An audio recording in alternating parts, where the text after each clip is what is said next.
Well, we're back in the truck cab for another Truck Cab Devotional. Everybody, welcome to Truck Cab Devotionals. Now, this is going to be, I'm going to take a little time to do a little housekeeping, and because this week is kind of short, because I'm not going to cover all of what we're getting into. And yeah, of course, I have a full plate right now. I have to apologize for not getting on last week and doing this because, as you can imagine, as we all are, and as it gets into spring and summer, things get more busy, and my plate keeps getting fuller, or more full, I guess, for those of you that are English majors out there. Anyway, I have got to give a shout out to the fine gals at the local bank, Polly in particular. Reportedly, I guess we have amassed a small following at the local bank. And, I just want to give them a shout out, and a shout out to all of you guys that are watching these videos every week or whenever I put them out there, because it's not about me. If you guys know anything, if you guys have tried to look me up, you're not going to find a whole lot of social media about Aaron. It's going to be under Undaunted Pursuit, because you know what? This is not about me. This is about Jesus. And all of that to be said, that's what we're doing. That's what we're doing this week, and progressing through Genesis and these children's stories about all these really great people that God has used throughout history to spread His name, to show Him, to show Jesus throughout all of Scripture, the whole of Scripture. So yeah. Anyway, shout out to all of you guys, and like I said, thank you for doing your part at, whether it's listening, sharing this with somebody, and just doing your part at sharing Jesus with others, sharing the love of Jesus with others. And so we're going to talk about Noah today. And so if you know anything about the Noah story, it's rather long, right? Genesis, it starts in, I'd say probably chapter 6 of Genesis, and goes through 8, I believe, 9. Yeah, if you want to do that, it goes through 9 and 10. Anyway, gets into a lot of it. Go read it for yourselves, because it is truly a great story about God's provision and His protection.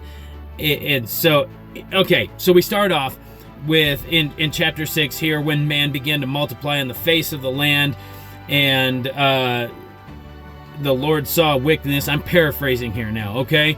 The Lord saw the wickedness of man was great in the earth, and so God decides that He's going to flood this. Now there is a man that is found righteous in God's eyes, and that being Noah. And He commissions Noah at a very old age, to build this huge boat. And then He brings on all these animals, 7 pairs of clean animals. Let's see, that's in chapter 7. Either way, end of the story. God floods the earth, kills everything. It's just, I say that, I say that pretty sternly, but everything dies, right? The earth is cleansed by this flood, but not Noah and all the animals that God brought to him and put on this ark. God seals them up in this ark, and they survive this great flood. Now, Aaron, you need to go read about it. Flood subsides, and all is well. Noah creates an altar to the Lord, and here we are, right? Here we are, still living in a corrupt, broken world, but yet we see that there is still hope in this story, right? Because we know that someday all of this is going to come to an end. There's going to be a new heaven, there's going to be a new earth, and what ark are we going to be on? What are we putting our trust and faith and trust in this life? Well, right here in this story, we see Jesus. Jesus is that ark of safety from the coming wrath of God. and his judgment upon this earth for how corrupt it has continued to be. Is Jesus your ark? Is he this ark of safety that's going to carry us into eternity? I sure hope so, because what you have to look forward to is what the rest of mankind has to look forward to here in Genesis, right?